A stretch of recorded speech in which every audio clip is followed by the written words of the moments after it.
Hello mga ka-showbiz at welcome back again to our channel.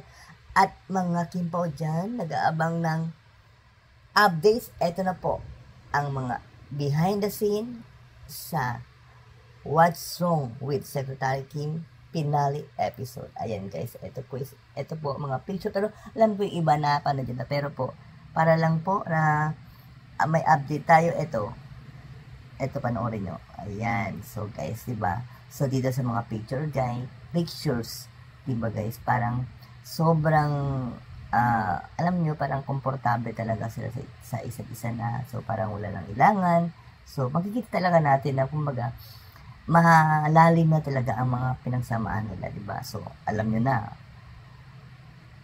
So from that, syempre siguro, alam natin na talagang scheme, talagang malaki ang tiwala kay Paolo, 'di ba? So ayun. So nakakatuwa na makita sila na ganyan, 'di ba? From kailan ba last year, 'di ba?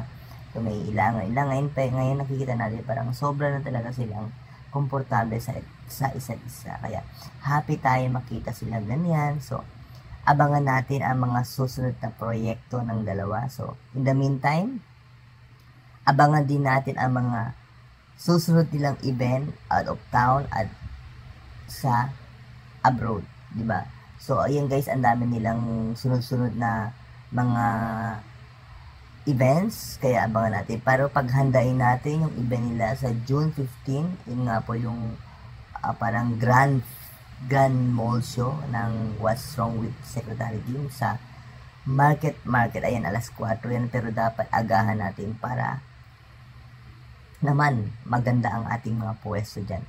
Yun lang po ang ating update for Kim Pao yan. Maraming salamat muli at bye-bye! God bless you all and happy Independence Day to everyone. Thank you so much!